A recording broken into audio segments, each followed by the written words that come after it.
for the festival is Sydney's Jacqueline Torres, a well-known choreographer, dancer and actress. She says that the standard of competition is exceptionally high. It's very, very good. It's exceptionally good, actually. It's the best estate that I've adjudicated, I think, ever.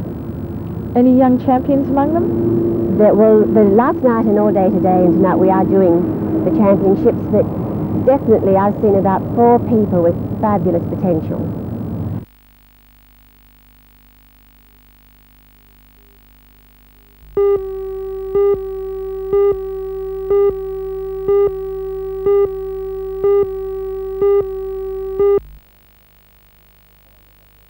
We finally had to give a lot of cost offsets to have the 38-hour week implemented. Some of the men weren't happy about this, but the majority in the voting decided that they would. We had to first go to the Industrial Commission to get the board to enter in these discussions. They were reluctant to talk in the first instance, but now there has been a package agreed between both parties. How hopeful are you, though, that the government will now approve it? Because, of course, that's necessary, isn't it? Well, we believe they will, because it is government policy for public servants and government employees. But there is no guarantee, of course, that they will do this.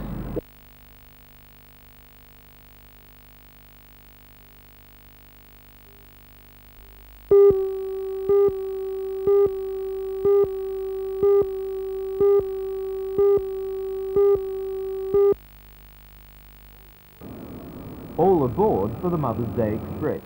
Starting at Newcastle Station, 240 mums and their families boarded an XPT for a special Mother's Day tour to the Central Coast. As part of the package, the State Rail Authority gave each lady a carnation for their trip to Woy Woy Station, and then on to Ettalong Memorial Bowling Club for a lunch and a floor show by singer Sandy Scott. Everywhere today there were people selling carnations, including these 7 enterprising boys from Windale. They set themselves up on the highway at Bennett's Green to raise money for a camping trip. Like most Mother's Day flower sellers, they did it in trade. Many mums not relaxing at home today could be found picnicking with their families, despite the grey weather. Gosford's Lions Park on Brisbane Water was a popular location, and while some ladies got to take it easy, there were plenty of mums who, even today, couldn't escape the cooking.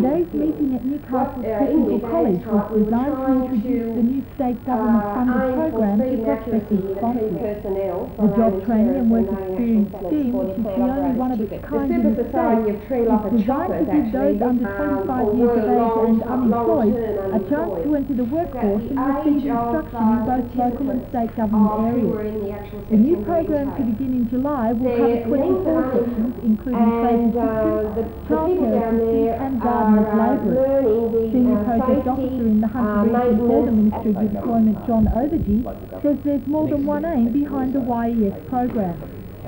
Well, the main aims of the scheme are twofold: to provide employment and training for young people who haven't had employment in the past in New South Wales. How will the scheme ultimately benefit the unemployed within the Hunter? Well, there are a number of ways that people will benefit, or we hope they'll benefit, primarily through being exposed to the workplace, if you like, being employed for particular periods of time and experiencing that side of things, and secondly, through the training that is built into the YES scheme. They'll be going through TAFE courses, having particular training courses set up for them. How many will be employed during the training scheme? Well, I think we'd be hoping to employ about the same number of people as the previous scheme has employed, and that, I think, in the Hunter, for example, is about 450. Right.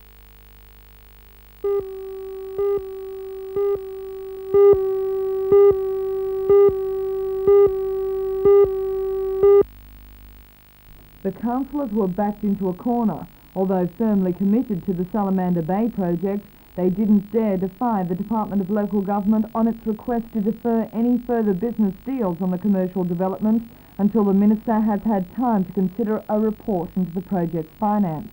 It seemed the council just couldn't win. Shire President Roy Taylor. So by prohibiting us from getting into stage 2, there's some very good land in stage 2. It's probably our better blocks because a lot of them in that particular stage have got water views. We've had up to 30 inquiries for lots in stage 2, so it's going to put that back further.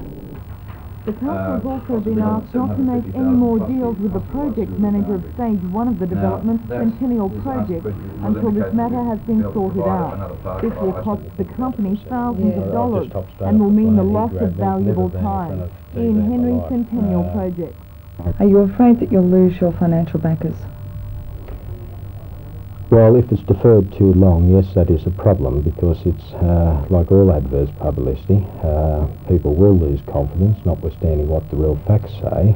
But at this point in time, we have 2 financial backers, if I can put it that way, quite substantial companies, public listed companies in both instances.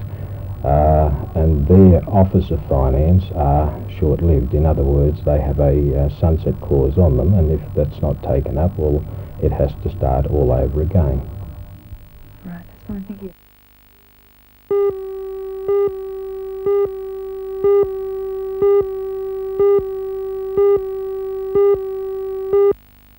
Without harm to the environment beyond it. Certain restrictions on Tomago's proposed dump, and most of them will no doubt be welcomed by the Hunter District Water Board. No cyanides may be deposited in the clay cells until there is sufficient evidence that they can be contained. The company can only dump their fluoride waste at Wallaroo for 10 years, but still Tomago Aluminium intends to carry out the project. Well, the condition that relates to the limited approval of the project for a period of 10 years we consider to be perhaps unreasonable. Also, the last condition of the approval, which relates to the ultimate decontamination of the site, may cause some problems to us. Are you confident Tomago can operate the waste disposal site under these conditions? Yes, I think we're prepared to operate under the stringent conditions that have been imposed, and at all times will comply with approval conditions of the State Pollution Control Commission. The recommendations made by the Commissioner are now being considered by the Minister for Land and Environment, Mr Carr. He has the final decision, and the disappointed residents who have opposed the dump site since its inception intend to continue the fight with the Minister. For people like Terry Price, it will mean the loss of a home. 10 hectares of land he has nurtured. Terry's property is a delight. Hundreds of trees he's planted himself, kangaroos, deer and his own pocket of rainforest. Now he's afraid he'll have to give it all up. Personally, as far as I'm concerned, it ruins me. 7 years of flaming hard work down the drain. Now you've built up quite an establishment at your place. Will you walk off it? Yeah, I'll have to. There's no way a naturalist could live next door to a toxic waste dump.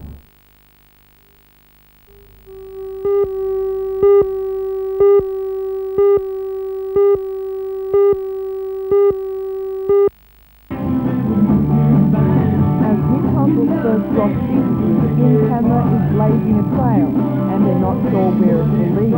According to the 8 members, the act is visual, with 4 musicians and 4 actors and singers creating what they call a video rock fest on stage.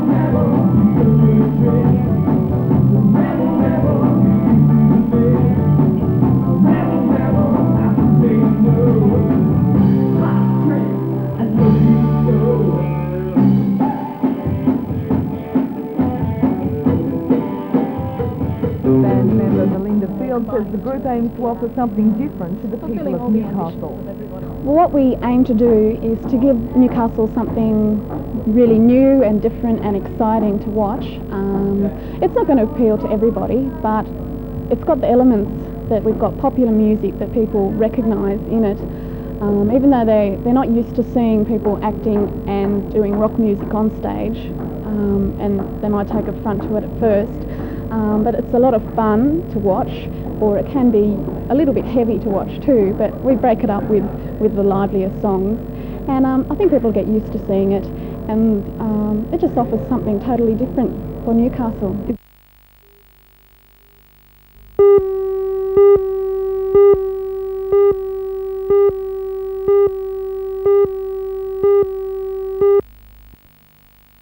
It may seem odd, but the Singleton Chamber of Commerce invited the no-base representatives from the Central Tablelands to talk about their fight to keep the Army out of their area.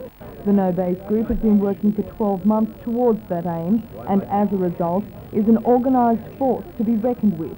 It says the government will be paying below market value prices for productive land in that area, and Bill Whiteley from Orange has offered to throw his group's support behind Singleton's bid for the base. Well, we hope with pressure from and cooperation from Singleton, and over the last week we have had extensive public support from all over Australia, and we think that the people that helped save the Franklin, are saving the whales, might now like to come out and help us save the farms. President of the Singleton Chamber of Commerce, Bill Sutton, says the artillery range will mean a $30 million a year boost to the local economy, and that's why the Chamber of Commerce has called on the Central Tablelands no-base group for help. He says if the base was established in Singleton, both groups would get what they want. We've invited them here tonight to give us a little bit of their expertise, because we're now forming committees to put our fight into action, and with their help we will work well together. They don't want the base, we want the base. The no-base Central Tablelands group is convinced that the government is trying to save face by establishing the base in Orange because of the failure of the Orange Bathurst Growth Centre. According to the group, the government is in debt to the tune of $82 million, but the debt can be written off if the base is established there.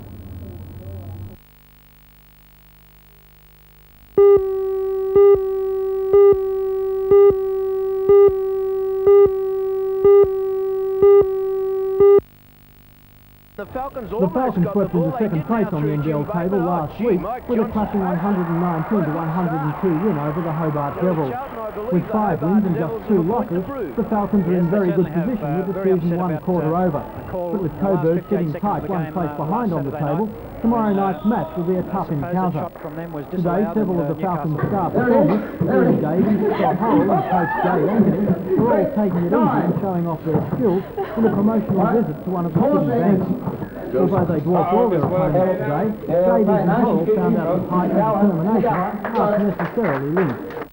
It'll be a different story for Horrell tomorrow night, however, when he faces Coburg's giant Australian centre, Ray Borner, known as Ray Ray in basketball circles because they say anyone that big deserves 2 Christian names. 24-year-old Horrell is a new American recruit for the Falcons this season and measures in at well over 200 centimetres. Last week he was the Falcons' top rebounder and also showed he was handy at putting them away too. But the Falcons will have their hands full tomorrow night. Coburg features 2 Olympians, 1 ex-Olympian, and Americans Benny Leapin-Lewis and Chuck Harmison. But for Falcons coach Dave Ankeny, the most interesting clash will be between centres Horrell and Borner. Yes, they're both very big and both very strong, and both fairly slow, so there'll be a lot of knocking around going in under the basket, and I'm anxious to see who comes out on top. It's fairly early days at the moment. How important is the game? Well, I think for team morale it's important. We still have a long way to go, so it's not a do or die match, but we want to win all the games that we can at home, and we want to beat the good teams, and they're good teams, so we want to get a win.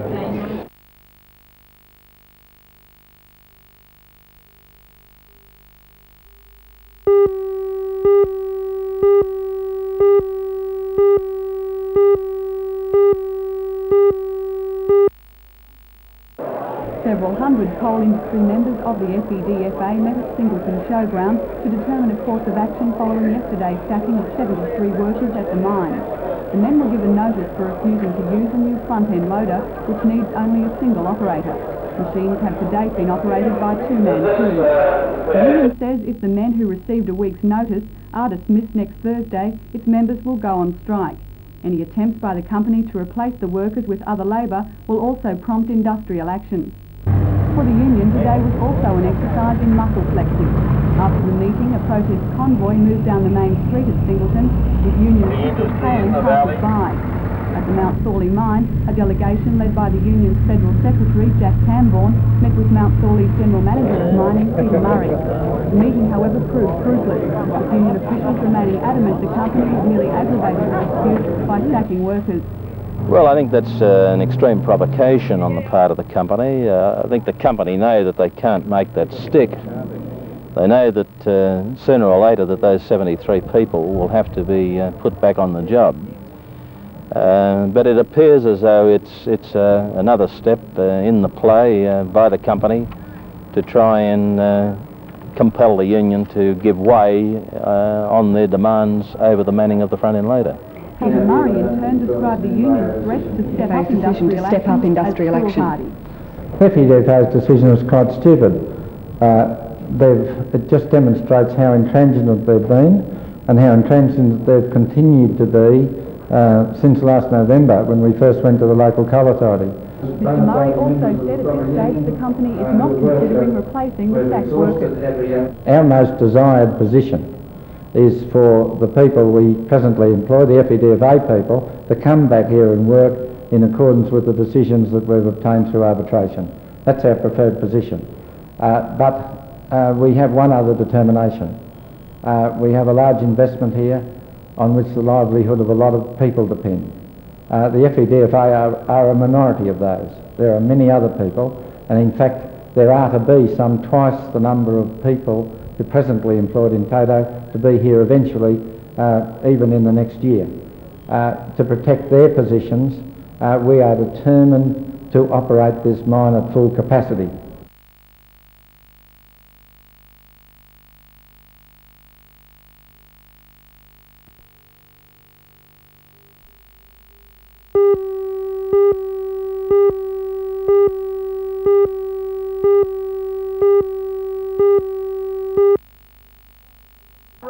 The Falcons got off to a dream start, scoring 3 points almost from the word go. But luck quickly changed to favour the Giants, and Falcons captain Ian Moose-Rebillard took refuge in the crowd. With giant Australian centre Ray Borner leading the way, Coburg outgunned the Falcons to lead 26 points to 8 at one stage in the first quarter. The Falcons fought back, but were let down by their shooting and trailed 18 to 33 at the first break. Putting the pressure on Borner in the second quarter, the local boys worked their way back into the match to trail by just 2 points at half-time. But in the play shortly after the break, Newcastle seemed to have dropped their collective bundle and Coburg dominated the scoring. The big men on the field, Newcastle's Scott Horrell and Coburg's Ray Borner clashed, and from then on the Falcons found form. They hit the lead shortly afterwards and were clinging to a slender 1-point lead when the final quarter began. Apart from some magic from Coburg's American import, Benny Luthen Lewis, the final quarter was all the Falcons, who sealed the match in top spot on the table with a 114-point to 105 victory.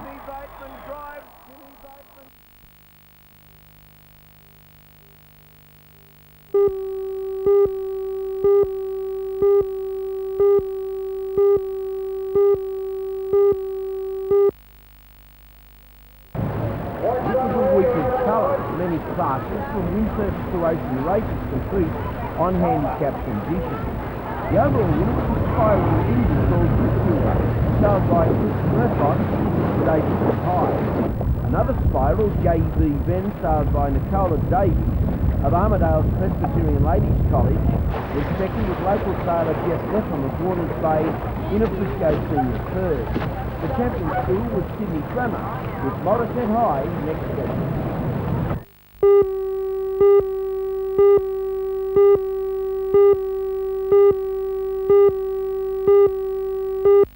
Determined in advance, but not the behaviour of the driver. To extensive test driving on no the road, computer. But Mercedes-Benz has now developed a simulator so the designer enjoys enormous advantage. To find out if steering, brakes and suspension match a driver's response to potential accident situations. Every direction, at any angle and at many different speeds. The 7.5 metre diameter dish mounted on a complex hydraulic system, which through a computer link the resultant forces are transferred to the driver so that he actually feels that the picture has very significant advantages. During the test drive, for example, visibility can be varied, from bright sunshine, which can be changed at the touch of a button, to darkness, to a thunderstorm.